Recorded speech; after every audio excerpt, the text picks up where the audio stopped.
definitely. I think for me personally, yeah, I would have I been agree. stressed that, I don't know, great auntie, Sheila. got the times mixed up and just waltzed. Be like, oh. Please can you all be upstanding for the arrival of the bride? Sorry, I'm late. Just walks through door number 4. Yeah. Oh, excuse me. Thank you. You're listening to the I Do Not Have a Clue podcast, hosted by Tom and Em. We're a married couple that work in the wedding industry, and we're here to chat all things wedding. 2 in one episode. Blimey. Hello. Hey, and welcome back to the I Do Not Have a Clue podcast. I'm really tired this week. Yeah, it's been a lot this week, hasn't it? Yeah, we had a big wedding at the weekend, so we were over in Manchester. I'm that tired. I forgot where it was. We were in Manchester with the Rockets Collective, looking after the whole day for Rachel and Joe. And I mean, it was an amazing wedding, right? So good. Such a good wedding. But there was at a venue called Stables Wedding Farm. So shout out to them. They were some of the most lovely, genuine, really flexible suppliers that I've ever worked with. Really, like Yeah, they're they're really, really lovely nice. people. But it was on a farm, and I was in my element. you were, yeah. There was sheep in bow ties. Oh, I loved that. I have got pictures. Yeah, sheep in bow ties, and it was just like chickens everywhere. It was just great, very, very rural, very, very, very kind of like rustic. That's the word I'm looking for. But it was great fun. But they do take it out of you, working all day at weddings, and so it was effectively a 3-dayer for us at the Rockets because we were setting up the day before, and then we were travelling home the day after. So, and then obviously all day on site as well. So I think we did 15 hours on site on the Saturday as well. Yeah, that's so all right. It's a long day for everybody, Yeah. but we had so much fun, so much good. fun. So we're gonna have a nice chilled podcast on the I Do Not Have a Clue sofa. We are.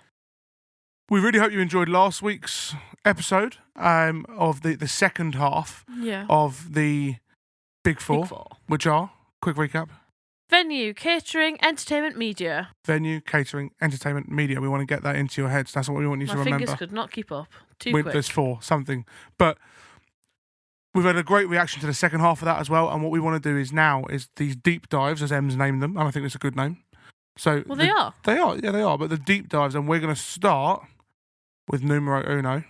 Venue. The venue. So the venue hunt.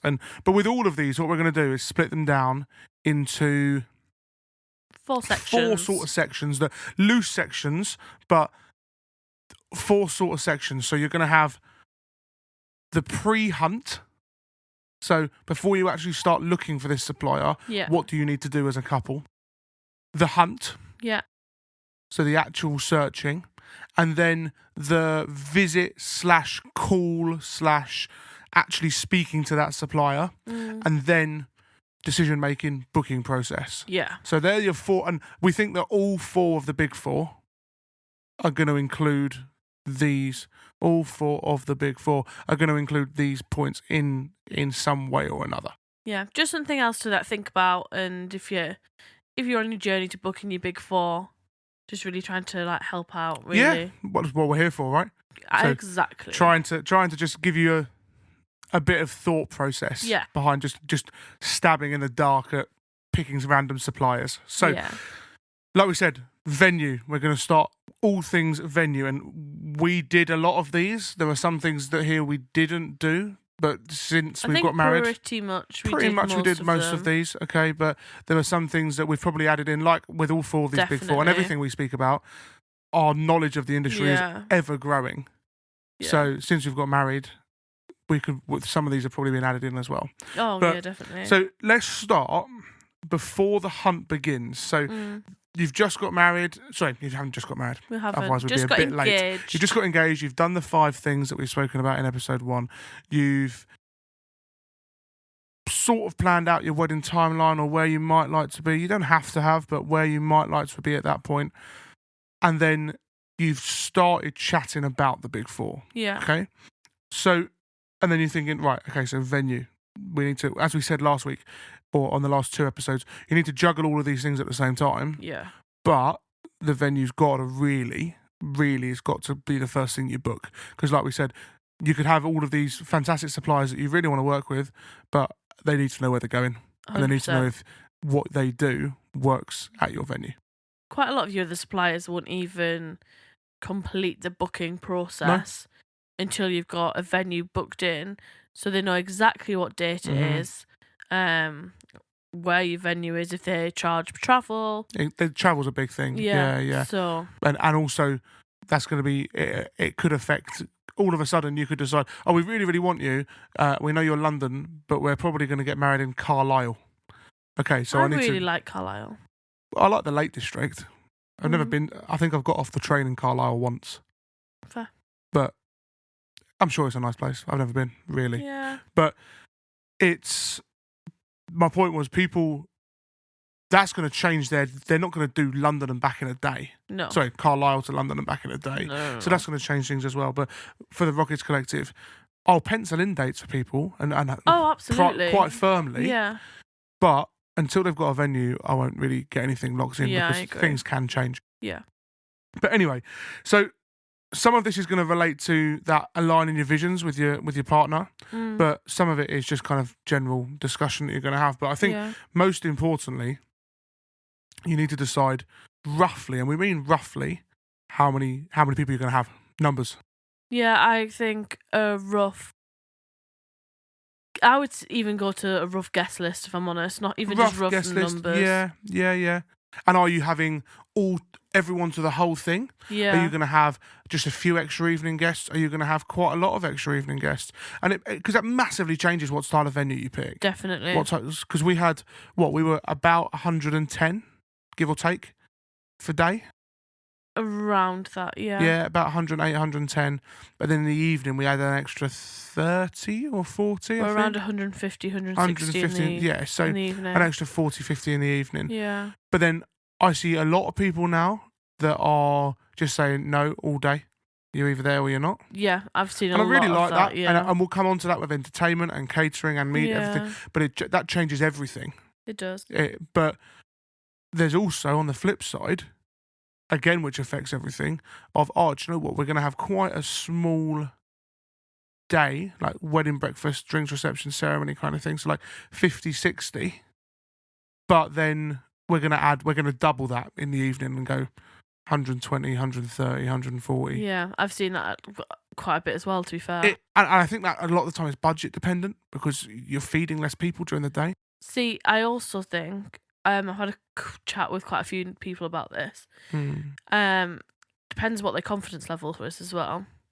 Oh, right. Some people have said that for the sit-down meal and ceremony and things like that, they don't like the idea of everyone looking at them. Being the centre of attention. Yeah, okay. Being the centre of attention. So actually they find that having that more intimate, like, family feel puts them at ease. And then once they've done the deed, once they got married, done the deed. Done the deed? Not quite. I meant getting married. Once they're legally...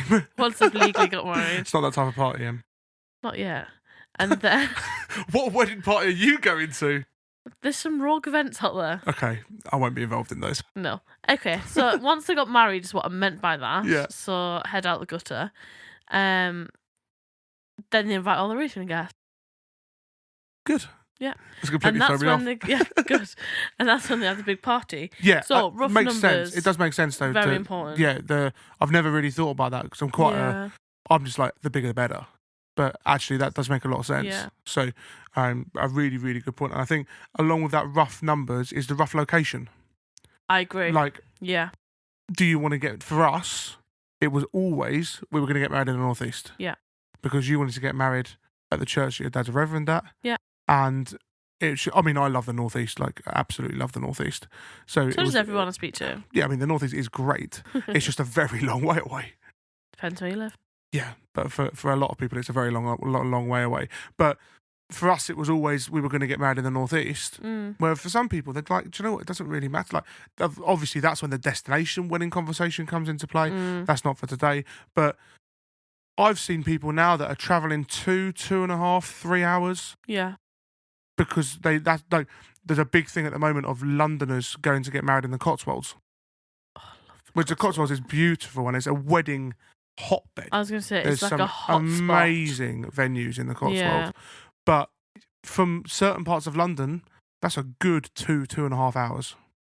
So it's really interesting that people are prepared to do that. Yeah. But obviously there's other costs involved with that. But then do you outweigh the costs because you're not getting married in London? It's something that you've got to weigh up. But how far are you prepared to travel? Roughly where do you want to get married? Mm. And then there's the church/civil ceremony decision. Yeah. We were always going to get married in church. Yeah. But a lot of people get married and more weddings are happening at the venue. Yeah. Or if your venue doesn't allow for it, in a registry office the day before. And then you have your blessing, if you like, the next day at your wedding or something like that. And then there's the style and the vibe of the venue. This was quite important to you, wasn't it? I think. Yeah. I wouldn't say quite important. I would just be like, I'm not sure. I think you knew what you didn't want. Yeah. I think that's fair to say. That. Like I didn't have my set. This is what I want my style aesthetics to look like. I knew I definitely didn't want X, Y, Z. Yeah. So like a big, grand, stately home was not really was my a bit vibe. over the top for us. Not over the top. That's because I love them, but just wasn't us. Yeah, wasn't us. And the same with like a city wedding. That wasn't Definitely us. We always that. wanted to be like out in the sticks, countryside, kind of criteria for us. Yeah. So it's that, and I guess this now comes into it, the indoor-outdoor space debate. Yes. Outdoor space, annoyingly, was quite a big thing for me. It rained on our wedding day, so we didn't get to use it as much. It drizzled. Did we get to use the outdoor space that we wanted to? No. So it rained enough for it to be put off that. Thank goodness we didn't go for an outdoor ceremony. That's happening loads at the moment, and you've got plan A, B, C, D, E, and F. Yes. But also, this is a pet peeve of yours, picking a wedding venue that, if you are going to get married outside, has a wet weather plan. I just don't understand why some venues that we've worked with or we've heard about don't have a wet weather plan when we live in England. Yeah, like if it's any country. As we are filming this, we're like it's second July. week into July, and all I can hear is rain outside. Yeah. Like, and it happened on the weekend. The Stables Wind Farm, they have a great wet weather plan, and it still fits in with the whole vibe. Yeah. But there are a lot of venues that say you can get married outside, but don't have an indoor option. I just don't get it. I mean, if you're getting married in southern Spain, I get it. That's okay. You don't need a wet weather plan. But in England, you just do. Yeah, that's one of my... not even pet peeves. I just don't understand it.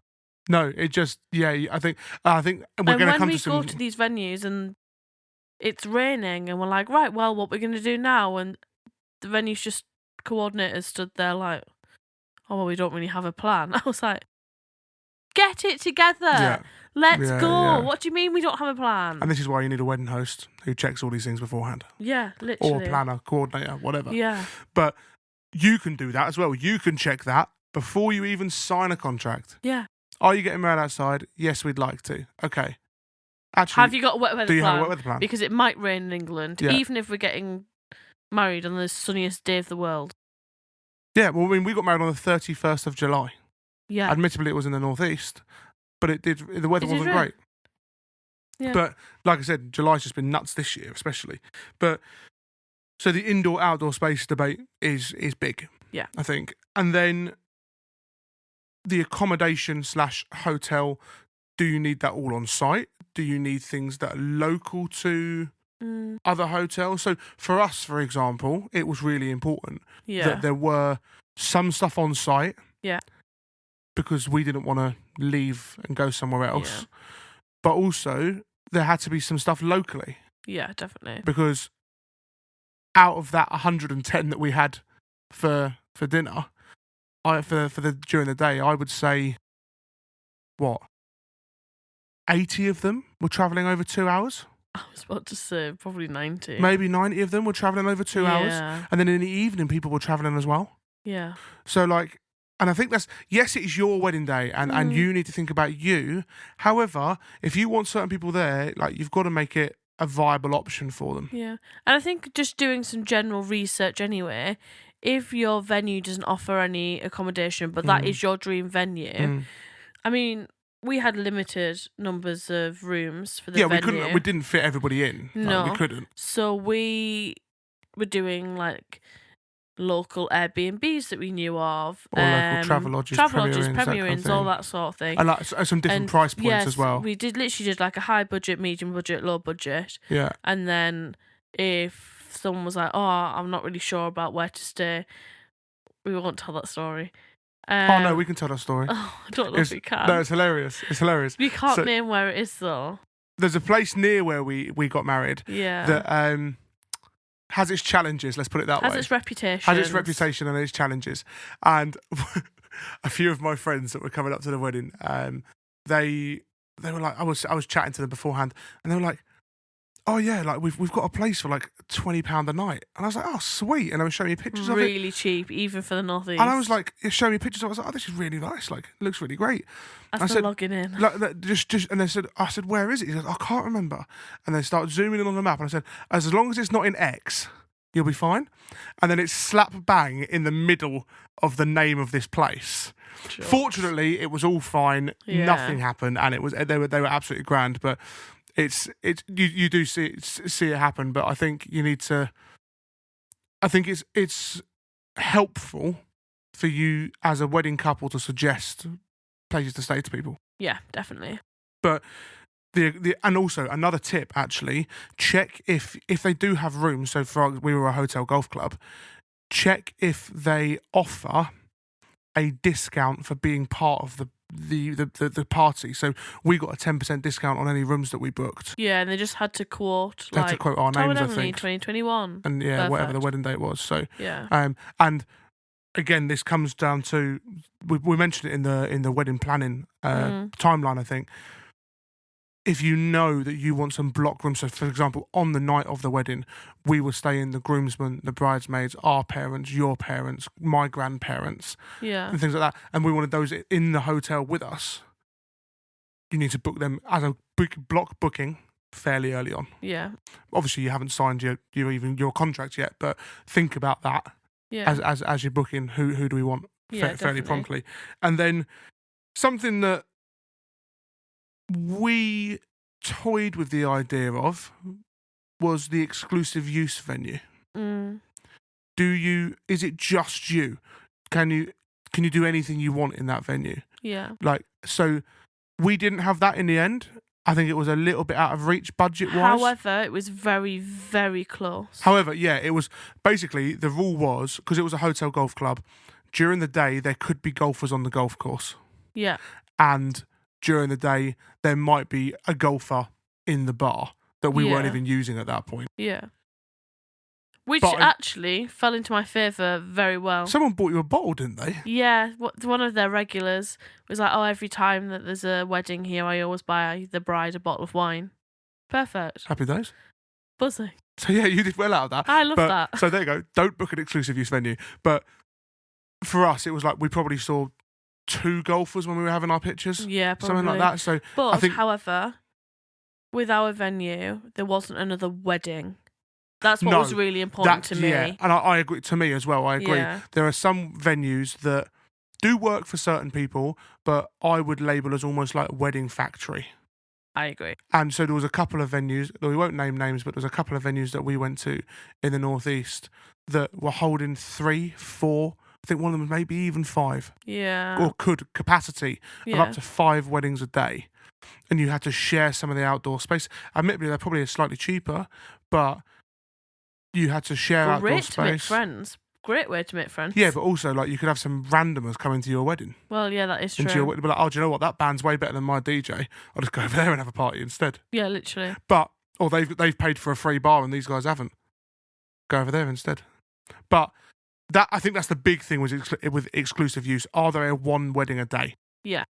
Are they one wedding a day? And for us, that was like vital, like paramount. Had to. So the minute that we found out, annoyingly, they don't tell you until you're halfway around a site visit. But a venue visit? It depends, because you can ask that question straight out and see what happens. Yeah, you can, but yeah, I guess you can. But for us, we found out for one of them halfway through. Yeah, and I was was like, oh, and you could have it there, and there. And then I think we asked a question, and then they said something. We're like, oh. So we kind of wrapped that site visit up fairly quickly. I was like, oh, lovely, you've got somewhere else to be. But then I think the exclusive use thing for us was so paramount that even if the venue was absolutely bang on for everything, we still probably wouldn't have gone there. True. So that's what I think the things. So before the hunt begins, you need to look at your numbers and your location. You need to church/civil ceremony. What are you doing? What's your general vibe? What's the general vibe? And then along with that, indoor/outdoor space. Is it important? Weather plans, that kind of thing. Accommodation, hotel arrangements, and then the exclusive use thing. I think they're the things to do before the hunt begins, and you need to sit down and have a discussion about that. Definitely. And then before you go venue hunting in person, should probably, and you were very good at this. Thank you. Go online. Go hunting online. I wasn't really sure where you were going with that. Go hunting online. So, and you absolutely loved it, right? You were looking at brochures, you were looking at open days, virtual tours, and anything you could find really to get a bit more knowledge. I found it a bit frustrating, but that's you with everything online. Online shopping, online everything. It's just too much. I really enjoyed it. I loved it. Are there any tips from? So we didn't do open days as such at venues, or local wedding shows at that point. But you looked at loads of brochures, and are there any tips that you've got for? So quite a few venues round where we were looking didn't give any real brochures online until you signed up to them, if that makes sense. So you've got to put your details in. So you've got to put your details in, which is fine to get a brochure. And then I would, because obviously we talked about budget and things like that, I knew straight away if we could afford it or not. Because quite often they put the packages on there. Yeah. I also purchased like a wedding journal planner. Okay. Which I personally found really useful because I was able to. I'm very much a write it out sort of person. Yeah. I love lists. If I've got information on my computer, I'll write it like brief notes onto a notepad. So I could easily just say to Tom, right, this is what I've looked at. These are the pictures, and I'll give you a quick. This is what this is. Blah blah blah blah blah, and then Tom would be like, all right, yeah, book a. I like that. Book this. I'm like, okay. Because often you're not doing you would be, I don't know, for example, because you were at university at the time. Yeah. And I was working. Yeah. So we're probably not looking at venue. We're not sitting down and like, right, let's look for a venue. It's you'll do a bit of hunting, I'll do a bit of hunting. Obviously, mostly it was you. And I think this leads on to what I'm going to say next about ticking off the bare necessities of a venue. Yes. Before the site visit. So then you could come to me, or I could come to you, say you come to me and say, I found X, Y, and Z. Yeah. Or I found X. It can hold this many capacity for dinner, this many capacity in the evening. This is the sort of vibe it is. Is it a barn wedding? Is it a stately home? Is it a golf club? Do we need to bring in this, and this? Yeah, do they provide catering? Things like that. Can we get married outside? Do they force you? Some venues won't they'll say you have to get married there. Yes.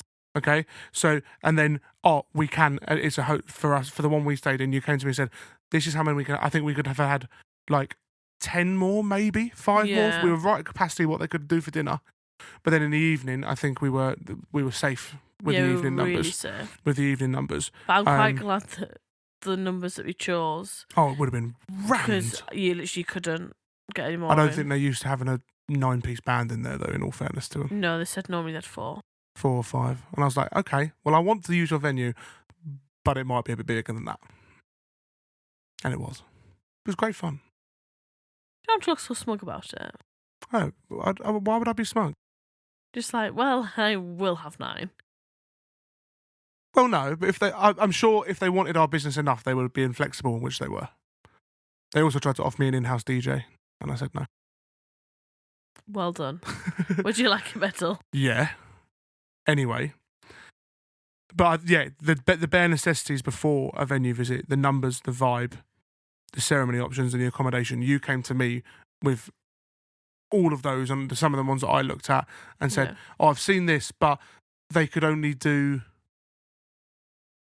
90 for dinner, for example. Okay, should we look at it? No, maybe not. Or I've seen this, it's a couple of grand over our budget. But I think we'd still go and look at it. But some of them, we were like, you just scroll down to the number, you see it, and you're like, it might be the best venue in the world, but nope. Yeah, that is not in my price bracket. So you've done the pre-wedding hunt. Yeah. And then you've hunted. Yeah. You've done all these. The actual hunting is probably the thing we need to speak least about because it's probably the most self-explanatory. Yeah. Just make a list. I would say book all of your venue, like tours. Site visit. I'm just going to say how I really try to concentrate on how I'd normally say. What? I would say tour. A tour? So, because you're a Geordie? So looking around all like your venue tour and then... Your venue what? Tour. Your venue tour. Yeah. So looking around at the lovely venue, then I really, really, really tried so hard to focus in on how normal people say the word Geordies are normal. Tour. Yeah, but I get rinsed for it all the time. Mostly. But yeah, but you don't live in the northeast. I get mocked for the way I speak when we go to the northeast. Well, yeah, because it's wrong. So. All right. Anyway. But book your venue Tours. visits in close succession. So over the week if you can. Yeah. So for us it was a bit different. With that. For us, but it's a really good point. For us it was a bit different because I was living in London and you were living in the northeast. Yeah. So because of my work and whatever and your university and things like that, we had a really tight window of when I could get... And look, you were a student and I was not earning loads of money. You were getting ready to go back on the ships again, I think. That's why that was it. That was it, you're right. Had a really tight turnaround. Because it was in between... No, it wouldn't have been. Because I proposed to you after my second contract. Yeah, but you were going to go on your third. When I was going to... Okay, yeah. So we had like no, you're right. We had like a provisional date. Note it down. You always note it down when I tell you you're right. No, because it happens all the time. Does it? Should do. It doesn't.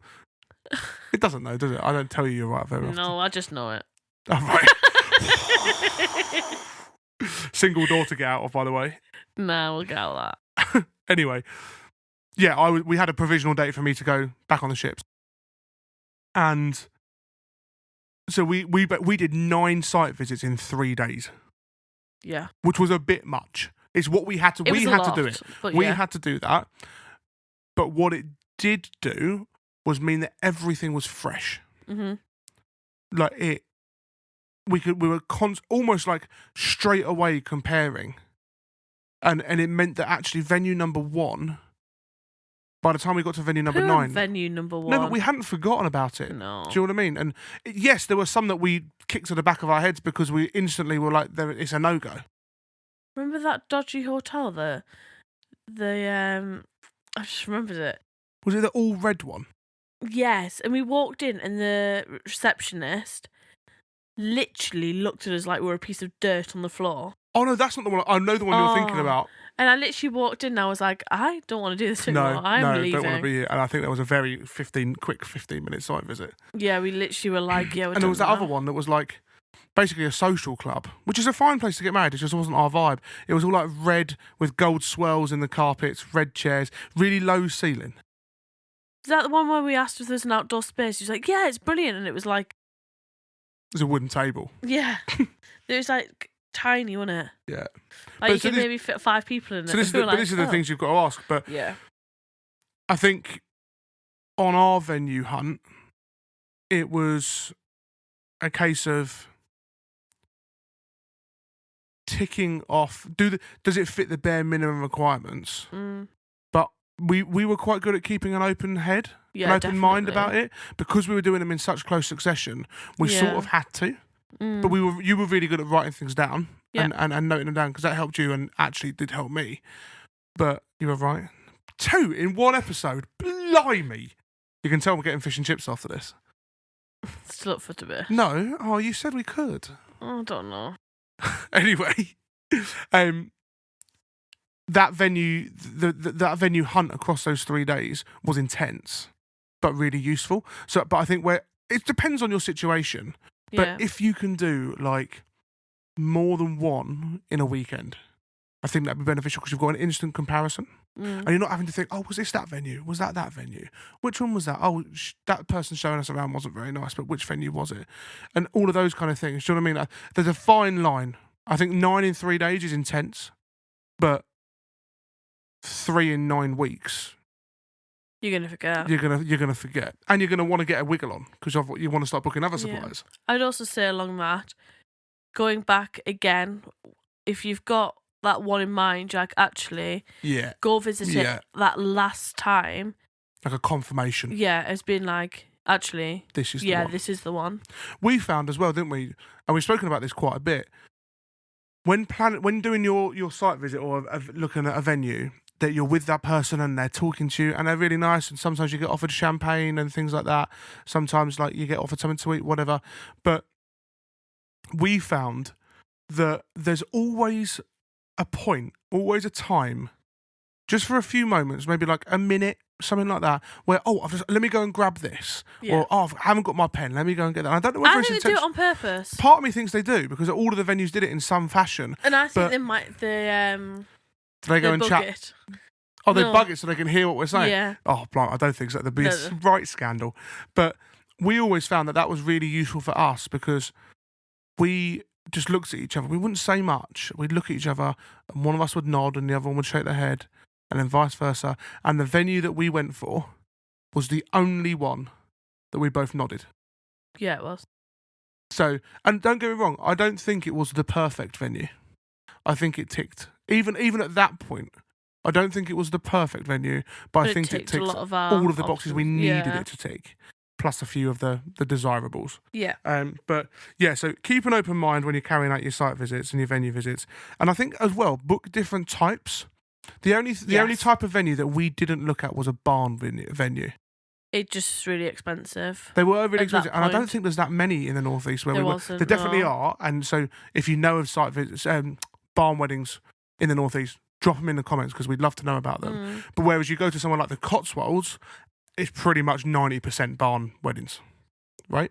So that's the only sort of one we didn't do, but we did the whole stately home, we did the marquee vibe, we did the golf club and hotel, which we ended up going to, and we did like just your standard wedding venue. And I say we didn't do like a big chain hotel like a Hilton or something like that, but we knew that we were really sure that wasn't our vibe. But I would say, I'm completely contradicting myself here, but even if you're really certain that that's not a vibe for you, maybe just book in one. Yeah, I agree. I think it would have been nice to have seen a barn venue, just to, because even if it's just going to solidify what you already knew, I think it's nice to do. Yeah. And then, like we said, try and view venues close together. Yeah. Now, we've written down, and there are plenty more, but we've written down a list of questions. Yes. That we think you need to ask on your wedding day. Sorry, on your wedding venue visit. Planning your wedding day, but before you even sign a contract. Yeah. These need to be answered. Okay? So, again, depending on what your wedding vibe is going to be. 100%. Like I said, there's going to be questions that, for example, I've got one here. Is a live band allowed? If you know, first and foremost, entertainment's not that much of a priority for us, and we're just going to have the house DJ that comes with the package. That's okay. Yeah. So your question would be, do you have a DJ? Yeah. But for us, for example, it was absolutely paramount. Yes. More so for me than you, but for you as well. No, I would say for both of us. And knowing our guests as well, it was absolutely paramount that we could have a live band. Yeah. At that point, we didn't know it was going to be the Rockets, but that's a conversation for the entertainment one. But yeah, so we'll shuttle through some of these. I think the big one is access. So you can take this. I've got a very itchy nose. Oh, lovely. So access. So working out, can you have access to the venue the night before? Yeah. What time, if not on the day, can you have it from? So what did we get? 8 a.m. So on the there was day? actually a wedding the night before ours. Yeah, there was, wasn't there? So we got 8 o'clock. Yeah. Groomsmen had a very intense list of It was how more my mother. Well, yeah. She was heading up the operation. Well, yes, but she also had a list. Yeah, we'd if you're going to do that, and I think this is Yeah. a really good tip, and you did this, or you and your mum did this, you built the table effectively on your Yeah. dining room table. Not like the plates and that, but the centerpiece and how you wanted it to look, or how we wanted it to look. But obviously, I had a lot of things in my head that day. Yeah. And there was a picture. Mm-hmm. And then we sort of bought some plastic boxes. So I think we had 10 tables, let's say 11 tables. So numbered them 1 to 10, 1 to 11, and then there was one of or however many of everything that we needed in that box, and then that box got put on the table, and one of the groomsmen or people that were helping, because we had some of my family friends that were staying in the hotel helping us that morning as well. Did your grandma and granddad help? I'm pretty sure Grandma did. I feel like she did as well, but obviously I wasn't there. So Yeah, I'm pretty sure Grandma did, and I want to say that Ira and Carly did as well. I think they did. Which was some family friends of my mum and dad, but some really close family friends to us. Yeah. And then there was a picture of what we wanted it to look like, and I'd say they were pretty bang on. They were excellent. I was really I'd say they were impressed. pretty bang on. So, but that's something to do. But your access. So, for example, the wedding that we've just done this weekend at Stables Wedding Farm. If you're looking for a venue where you get loads of access, they're your guys, because they do one wedding a week, Friday or Saturday. As far as I'm aware, Friday or Saturday, and they had access from the Wednesday. That's unheard of. I've never heard of that. I haven't. But Mark and his wife are super laid back, and so Rachel just coming in with her like her sister and her bridesmaids, setting bits up, doing whatever. It meant that because we weren't booked on the Friday, we could be in on the Friday setting up if we wanted to, and then they could come back and collect it all on a Sunday. That was nice. So it's a bit more chilled out. Yeah. I think that works much better if you're doing a DIY wedding. Yes. If you're doing you're planning on doing a lot yourself, access early that morning or the day before is really key. Yeah. But yeah, so the access. And also, does it need to be all cleared away that night? Key. Yeah. Really key. For example, we had the Rockets, after a convoluted journey, we had the Rockets play at our wedding, and my drummer, Adam, legend, fantastic drummer, what a lad, what a guy. But we had to tidy up the next morning, so we left all of the band equipment and things like that, so my guys could kind of have a drink afterwards and what have you. And Adam brought back a tray of pina coladas for the second set. And this doesn't happen when we're playing as the Rockets Collective live. It was my wedding. They were there more there rather than the Rockets. They were there as my friends that were musicians playing for us. But Adam brought back a tray of pina coladas before the second set. And I was like, oh, thanks. Me? And he's like, no. Nope, it's just for me in the second set. And then we the next morning, as we packed down around the drum kit, there were just half-eaten bits of pineapple that he'd had a chomp on and thrown over his shoulder and things. But hey, it was a great show and probably some of the best entertainment. What a screw. No, he's a legend. Love you. But he didn't end up picking those up. Somebody else did. No names. Anyway, but if you get to clear up the next morning, great, especially if you're going to have friends involved in your family, friends involved in your proceedings for your wedding day. The different ceremony spaces. Is there a single ceremony space? For us, if we chose to get married at the venue, I think we could. So wrong. What? You don't remember?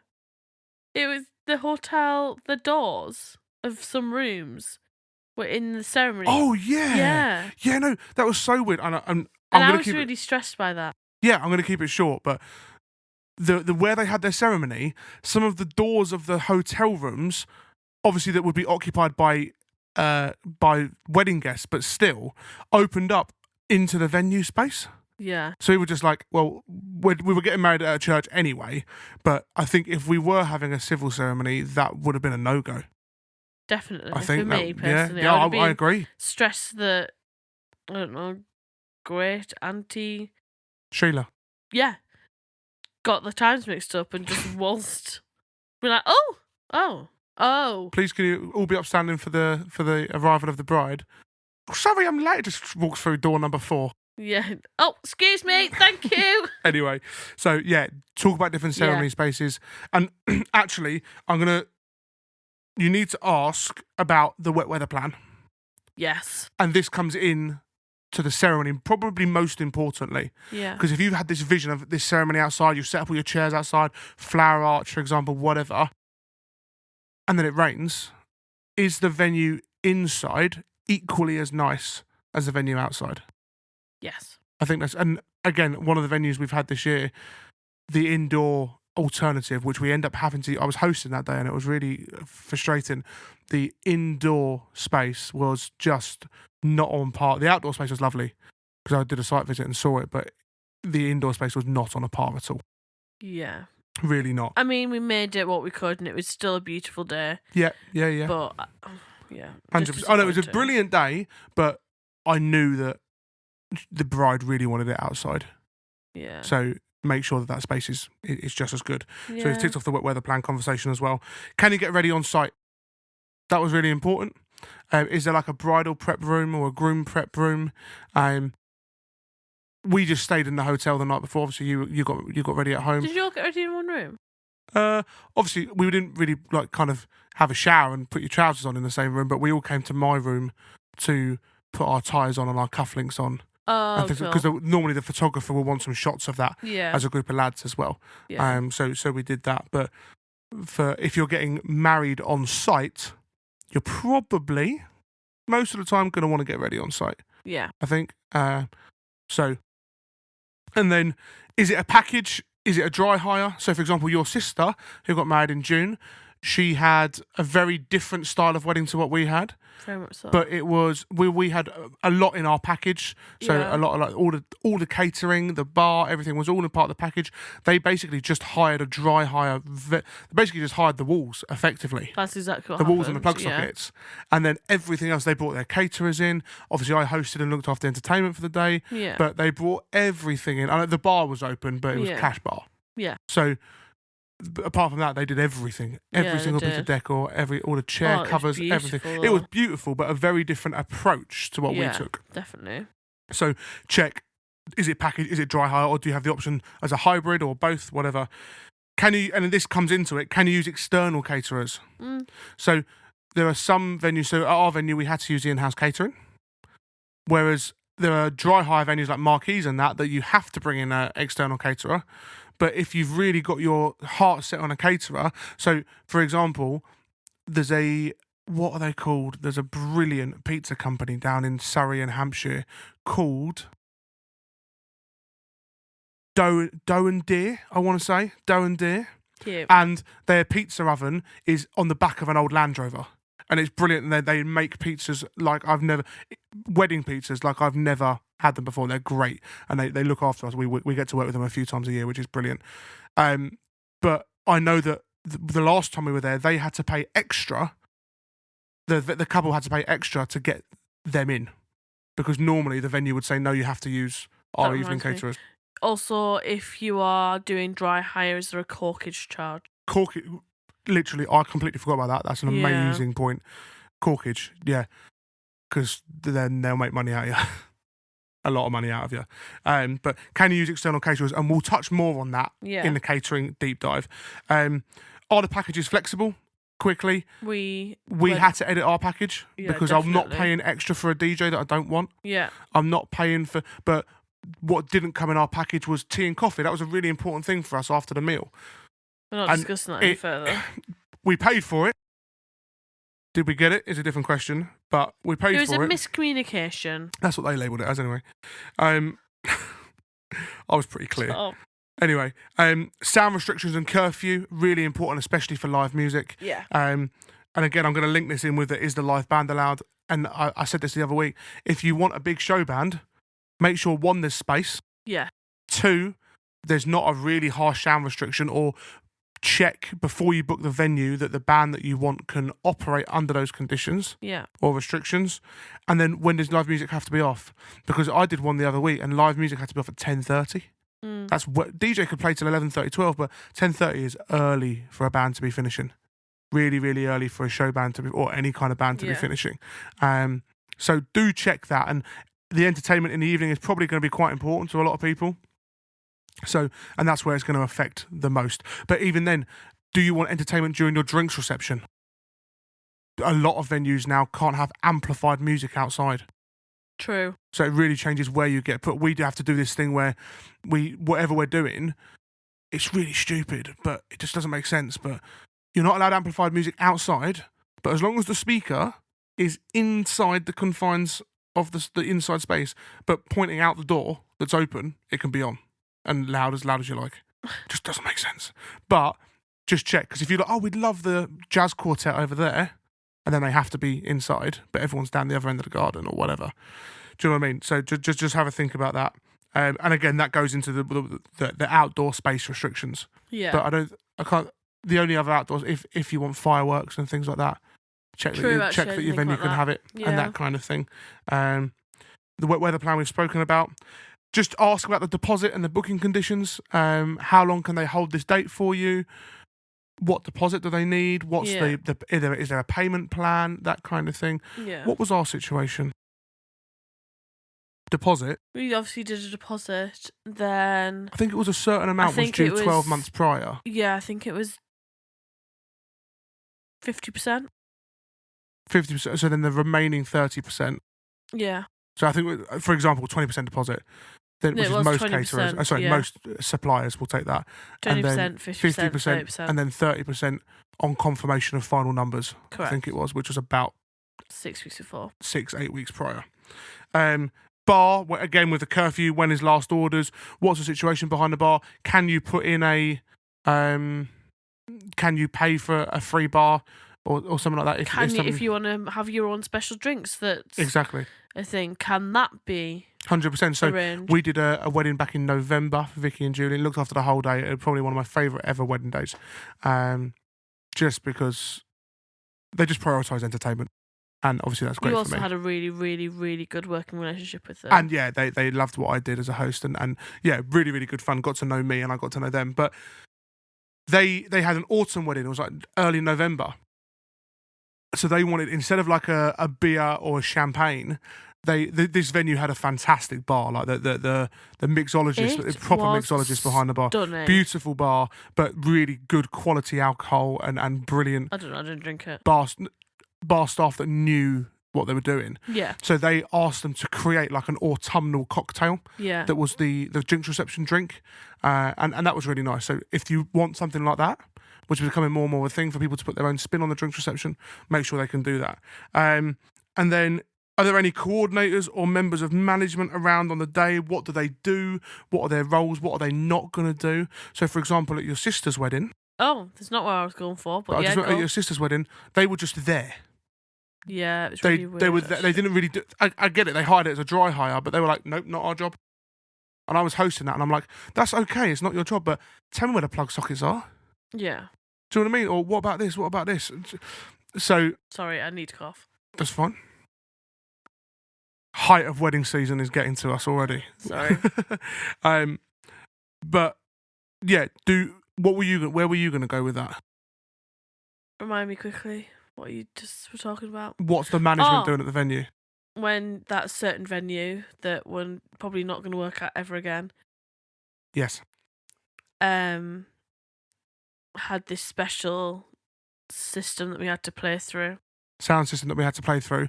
So they were like, you got to do this rule, this rule, this rule, this rule. Yeah, there's so many rules. And then I went and did a site visit, even though I didn't need to make sure we were compliant with them. And I hired an electric drum kits at no expense to them and what have you.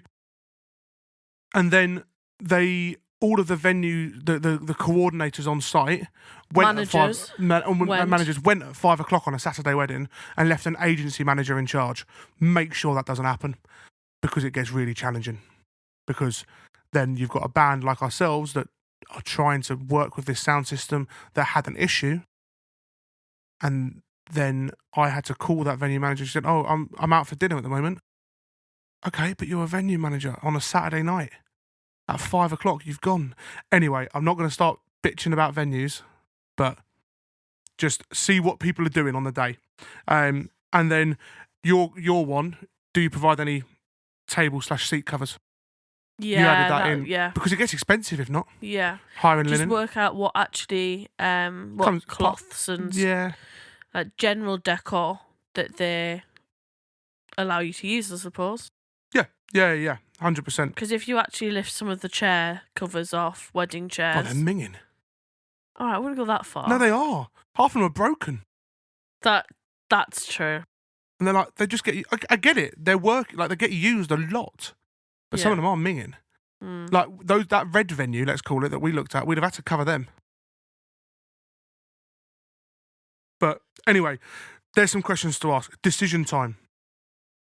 Again, probably not something we need to talk about too much. It's fairly obvious, but this is probably, the venue one especially, is probably the single biggest decision you will make in your wedding planning process. Yeah. All bar deciding to get married. Yeah. After deciding to get married, it's probably the biggest thing you'll make, the decision you'll make. Because like we said last time, it affects everything. Yeah. It sets the vibe for the day. It controls your numbers. Whether you get on with the venue, do they feel accommodating? Because that's going to change your relationship. If you're looking for a venue that says, this is how we do it, plan around that, then great. Actually, we're looking for a venue that lets us put our own spin on things. Yeah. You've got to make sure you get along with your venue.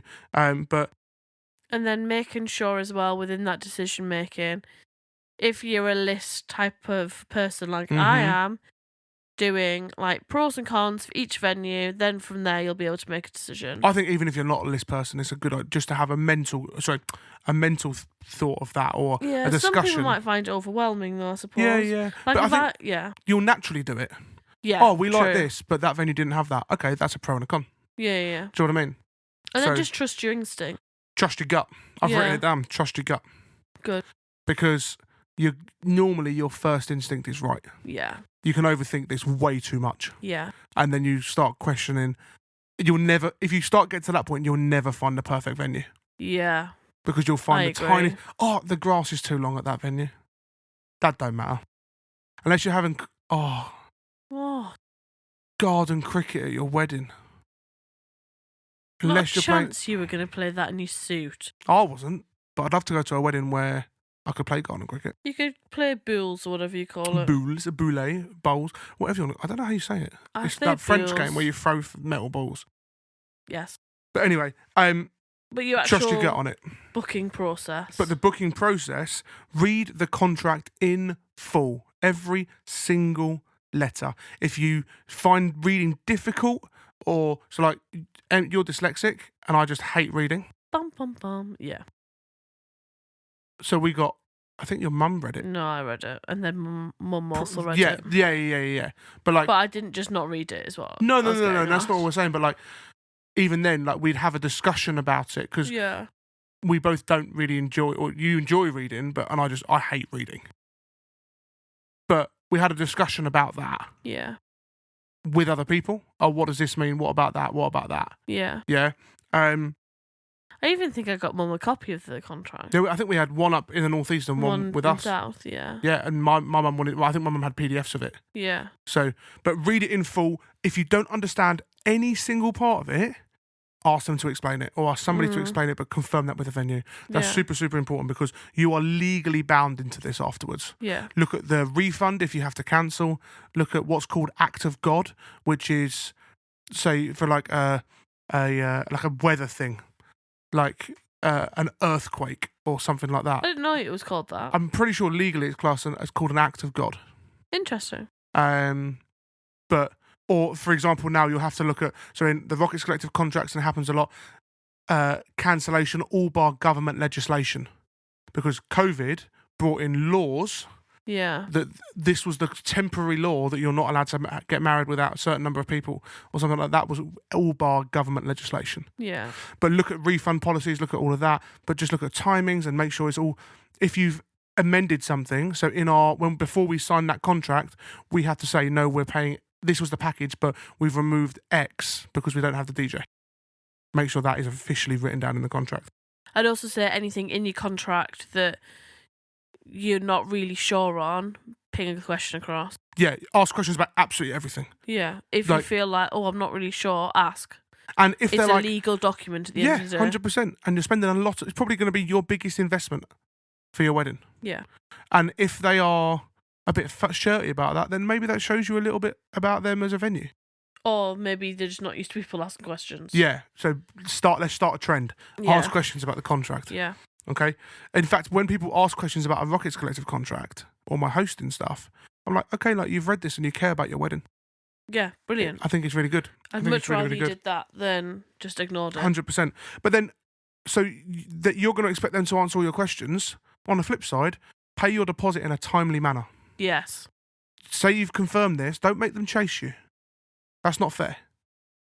We're all in this to get the best thing we can for all but everybody involved. Yeah. Pay your deposit in a timely manner. It's a thing off your to-do list as well, because then you can start doing other things. Yeah. Okay? And then sign that contract in a timely manner as well, but keep it easily accessible. So, like what we said, having a couple of copies, even if they don't give you it, but we can copy them and things like that. Yeah, we just scanned them in again. Yeah, having a few copies of that so that you can access it easily. And we also had an email copy as well so that we could check things online. Also, any changes to the contract you make or to the package, if you have a package, make sure that's in writing. Yeah, make sure it's in writing. And also in your contract. And then note down when the payments are due so that you don't get a message saying, oh, you owe us X £1,000. Plus interest. Plus interest. Or you owe us X £1,000 today. Plus a late payment. Yeah, exactly. Do you know what I mean? Like, you want to be prepared for that. Yeah. So, I think we've done almost an hour talking about wedding venues, but I think it's the most, like we said, the most important wedding decision you're going to make. Yeah. So it's important to do that. Overall, I would say the biggest thing with all your suppliers, but especially your venue, liaise with the venue, chat to them, ask them questions. Just jump on a call with them if you need to. Yeah. It's okay for you. They should be absolutely accommodating of you. If you just want to, 6 months down the line, go back and do another visit because we're just thinking about where can we put this and what can we do with this. And they that should kind be of thing. way more They will. They will. So because they want to keep in your good books as well. Yeah. So it's liaise with the venue throughout the planning process, and also I would say advise suppliers may need to do a site visit. As in, say to your venue, we're thinking of bringing a show band in. So whenever I'm taking a big band or I'm hosting, I do a site visit. Yeah. Or whenever we're looking after multiple elements of the day, I do a site visit. Yeah. Tell your venue that my suppliers might be doing that. Yeah. And then also tell your suppliers when you book them, I've checked with the venue. If you need to do a site visit, here's their contact details. Yeah, definitely. So, yeah, bit of a whirlwind. Yeah. Like all of these episodes are. But hopefully you got some really useful tips, tricks in there. I hope so. And again, this won't be the last time we ever speak about a venue. But it's just in this season when we're doing the planning process. This season? You know, podcaster now, aren't I? Season numero uno. For all you Spanish listeners out there. Thank you. Hola. Anyway. No. Very quickly, I'm going to do, because it's my turn, 30-second roundup. Ready? I'm going to miss a lot, but I'm going to get it. 3, 2, 1, go. Okay, so before the hunt begins, you need to decide your numbers and location, roughly, and then the sort of vibe you're going for, whether you're doing, whether you need accommodation or there's hotels locally, that kind of thing. Speak about the exclusive use as well. Hunt online first, get all of that done, and then when you go to look at the visit, look at the venue, make sure that they are ticking off your bare necessities, which are, I'm going to use my notes, numbers, vibe, the ceremony options, and the accommodation. Make sure you're ticking all those out, and then ask those questions, get all of your questions down before you sign a contract. No, I'm nearly done. And then book it, read that contract in full. Done. But make sure you enjoy this. Yes, okay? Absolutely. Venue hunting is fun. It is. You get a glass of bubbly, you get to look at a wedding venue. Oh, we could do this here. It's also quite fun. It's really exciting. It's super exciting. It brings it all to life all of a sudden. It's also quite fun both agreeing that something was crap. Do you know what I mean, though? Yeah. Like, being like, that was a bit naff. That receptionist was awful. Yeah, that receptionist was horrible. So I don't know who you are, if you even remember me and them, but you're horrible. Oh, maybe she's just having a bad day. But I'm a wedding couple. It's nice to be nice. It is nice to be nice. Anyway, thank you so much for listening to another episode of the I Do Not Have a Clue podcast. I'm having so much fun. Yeah, this is so great. much fun. And the messages that we're getting through from people that we're already helping, it's really, really great. Yeah. So next time we're going to be deep diving on... What's number 2? Catering. Catering. Food time. Food. Glorious food. Have a great week. See you later. See you. We hope you enjoyed this episode of the I Do Not Have a Clue podcast. If you're watching us on YouTube, don't forget to like, comment and subscribe. If you're listening to us on Spotify, don't forget to follow us so you don't miss the next episode of the I Do Not Have a Clue podcast. Oh, and while you're there, do us a solid and rate us 5 stars.